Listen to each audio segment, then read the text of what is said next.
What's up, everybody? Nate here. So the Federal Reserve just finished its latest meeting and it announced some crazy new changes. For one, the Federal Reserve is now going to be raising its benchmark interest rates by 50 basis points as of May of 2022. And two, the Federal Reserve also announced its plans on how it's going to reduce its $9 trillion balance sheet. Jerome Powell, the chairman of the Federal Reserve, also gave guidance on how the Fed is going to raise interest rates in the future. And basically let investors and Americans know if these basis point hikes are going to cause a recession in 2022. So today I want to talk all about what the Federal Reserve just said in its latest meeting and how it's going to handle interest rates and its monetary policy throughout the rest of 2022. We're also going to talk about what's coming next for our economy and how likely a full-blown recession is today. But before I get into all of that, do me a quick favor and hit smash or destroy that thumbs up button below and ring that notification bell too.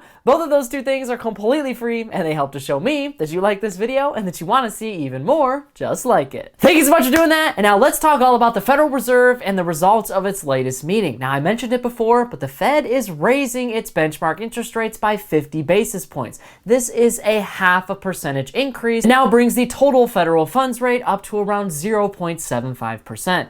This of course comes after March's interest rate hike. They raised interest rates for the first time in years back in March, but that was only a 0.25% hike. Many investors and Americans at that point wondered if the Federal Reserve was getting aggressive enough. Now, of course, that meeting back in March was before the monthly consumer price index. The CPI report measures inflation, and this is the whole reason for the Federal Reserve's hikes in the first place. And back in March, inflation hit an over 40-year high of around 8.5%. So after months of talk and speculation, the Fed back then raised its benchmark interest rates. If you remember, all the way back in 2020, it dropped its interest rates down to 0%. We were in the midst of a pandemic. Millions of Americans weren't working, and the government was pretty sure nobody was going to spend any money. That's why we had trillions of dollars printed in stimulus, and the Federal Reserve also dropped its interest rates to 0%. This spiked so much demand, so that way even if people weren't working, we were still going to have a successful economy. If you remember though, the United States economy did enter a recession in 2020, but because of low interest rates and lots of stimulus,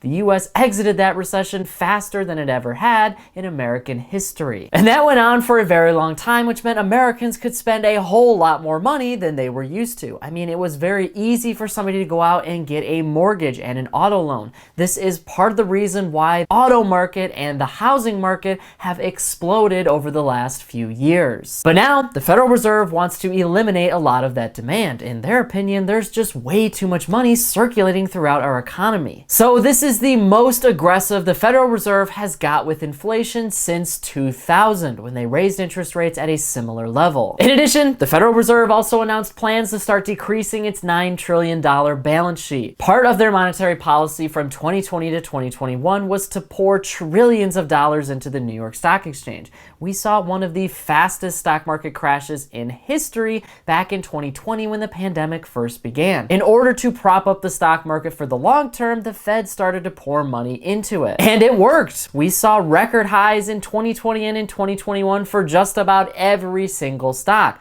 However, now that is starting to end. $30 billion worth of treasury notes and around $17.5 billion worth of mortgage-backed securities are going to be rolling off from the Fed's balance sheet every single month starting June 1st. After 3 months, so by the end of the summer, that is going to be capped at $60 billion for treasury bonds and $35 billion for mortgage-backed securities. So the Federal Reserve by the end of this summer wants to roll off $95 billion worth of its assets. So why now? Why is the Federal Reserve getting so aggressive with inflation right now, and why did they make this huge interest rate hike? Well, according to the Federal Reserve's recent statement, our economic activity in the United States is very promising. Quote, although overall economic activity edged down in the first quarter, household spending and business fixed investment remained strong. Job gains have been robust in recent months, and the unemployment rate has declined substantially. substantially. So this is the whole reason why the Federal Reserve increased interest rates in the first place. They believe that our economy is in a strong enough place for them to do that. If our economy was in a really bad place and we started to see nobody working again, then that means the Fed wouldn't be able to raise interest rates. If nobody has any money, then it doesn't matter if interest rates are low or high because nobody can buy anything. But the Federal Reserve believes that Americans have a lot of money, and there are a lot of statistics to back that up. For one, the Consumer Sentiment Index from the University of Michigan has actually gone up over the last month or so.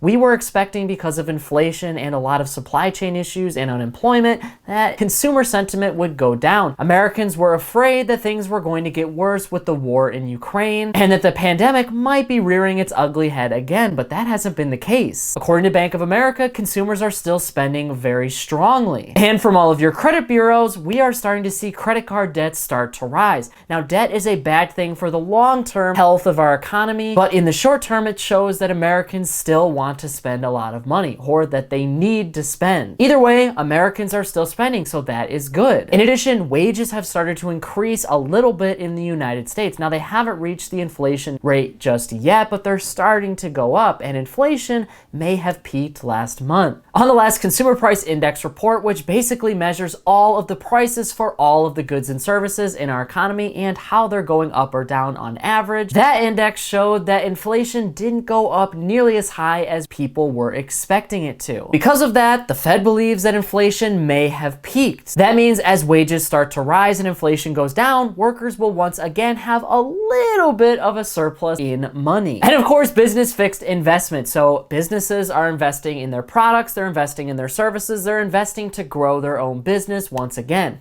All of that shows that our economy is in a really good spot right now, so the Fed can actually start to raise interest rates. Not to mention that most economists are expecting the unemployment rate to drop from 3.6% down to 3.5% based on April numbers. And on the recent jobs report, we saw that there were more openings for businesses. Now, that might appear like a bad thing at first, but this means that businesses are willing to take on more jobs. They're willing to start paying people more. If we actually saw that number shrink, then that means businesses can't afford to hire new people, which means they're running out of money. The Federal Reserve made it very clear, though, on their recent report that the problems that we do have in our economy are probably going to get worse in the short term.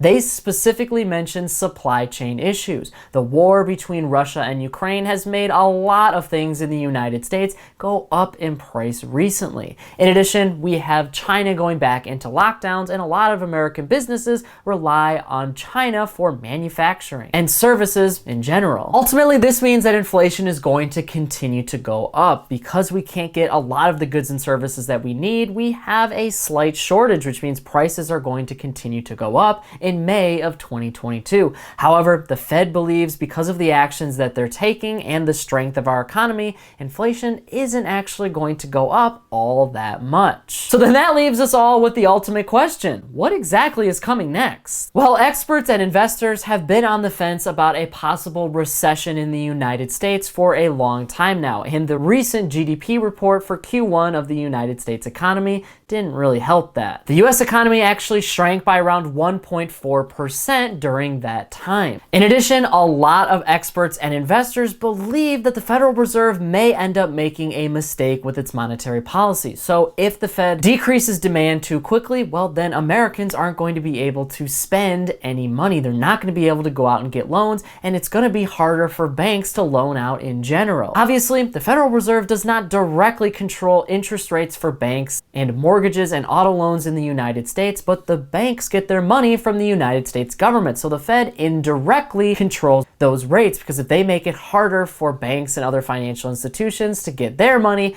well, then banks are going to make it much harder for you to use theirs. So that is rough for the average consumer, and it's not just loans here. We're also talking about credit card debt. Most credit cards have an adjustable rate interest rate, which means as interest rates go up and down in our US economy, your credit card balance is going to reflect that. Over the last 2 years, interest rates have been super low, so you're not really gaining a ton of interest on your credit cards, making it much easier to spend on them. However, in 2022, that is changing, so that debt you're gaining on your credit card is getting a whole lot more expensive. Not only that, but the cost of living and everything else continues to rise in the United States. Now, while Americans American consumers continue to spend, they cannot do this forever. If prices go up too quickly, then that's going to be bad for everyone. Many Americans bought houses in 2020 and in 2021 and now have to pay those bills. They don't have a lot of extra spending, and if prices continue to go up, well, they're not going to travel and they're not going to buy things that they want. They're only going to buy the things that they need. Or they're going to start putting things on credit, which is eventually going to create a debt snowball that creates a lot of other problems down the road. And then finally, if problems in China or Russia and Ukraine get a whole lot worse, then we could start seeing even worse supply chain issues.